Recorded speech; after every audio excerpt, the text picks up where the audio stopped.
بات کریں گے اب ہاؤسنگ فائنینس پر.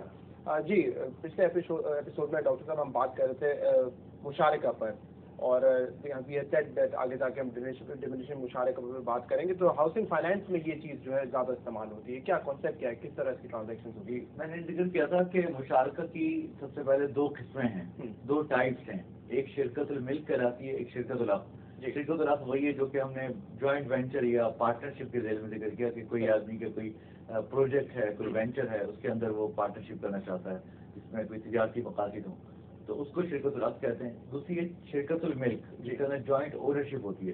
کوئی بھی فکس پراپرٹی ہے, وہ دو آدمی یا تین آدمی مل کر نئے وینچر کے لیے لے رہے ہیں, اس میں وینچر ہونا بھی ضروری نہیں ہے. تو وینچر ہو بھی سکتا ہے, نہیں بھی ہو سکتا. تو مثال کے طور پہ ایک آدمی کسی بھی ایسٹ کو پرچیز کرنا چاہتا ہے جوائنٹلی, ٹھیک ہے, تو دو یا تین آدمی مل کر اس کو خرید لیں. تو جب اس کی اونرشپ آ جائے گی یا کو اونرشپ اسٹیبلش ہو جائے گی تو خود بخود شرکت الملک بن جائے گی. ٹھیک ہے. تو اس کا کانسیپٹ یہ ہے کہ ڈیمینیشن مشارکہ کہا جاتا ہے, کہ ڈیمینش کے معنی ڈکلائننگ یعنی کم ہو جانا. ٹھیک ہے. تو اس میں یہ ہوتا ہے کہ مثال کے طور پہ ایک مکان ہے, اس کی قیمت 1 کروڑ روپے ہے. جیسے میں میزان بینک کے حیثیت سے کام کر رہا ہوں, آپ میرے کلائنٹ ہیں, ٹھیک ہے, آپ کے پاس 20 لاکھ روپے موجود ہیں اور آپ مجھ سے چاہتے ہیں کہ 80 لاکھ روپے کی فائنانسنگ میں. تو آپ مجھ سے کہتے ہیں کہ بھائی ایسا ہے کہ میں آپ سے یہ مکان لینا چاہتا ہوں, تو آپ ایسا کرتے ہیں کہ ہم اس کو ڈیمینشنگ مشارکہ کر لیتے ہیں. مطلب اس کا یہ ہے کہ 80% جو ہے وہ اس مکان کو آپ خرید لیں اور 20% میں فائنانس کر دیتا ہوں. تو 80-20 کی اس میں جوائنٹ اونرشپ کریٹ ہو جائے گی. تو 80% کا میں مالک ہو جاؤں گا, یعنی بینک مالک ہو جائے گا, اور 20% کا آپ اس کے مالک ہو جائیں گے.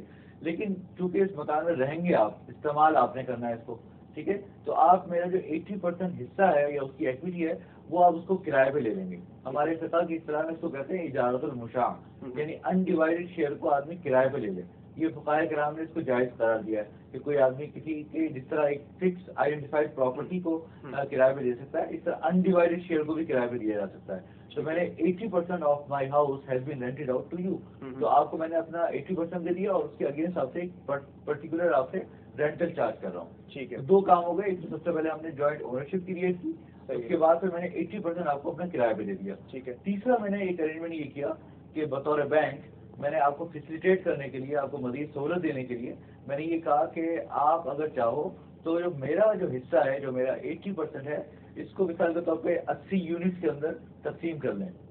ٹھیک ہے. تو ہر یونٹ کی قیمت مثال کے طور پہ 1000 روپے ہو گئی. تو آپ مجھ سے کہہ سکتے ہیں, یعنی میں آپ سے کہہ سکتا ہوں کہ جب بھی آپ چاہو مجھ سے میرا حصہ جو 80% ہے تو وہ ایک ایک یونٹ کر کے 1 بائی 1 خریدتے رہنا. تو آپ گویا کہ 80 انسٹالمنٹس کے اندر آپ جو ہے 1000 روپے دے کر میرا حصہ خرید لیں گے.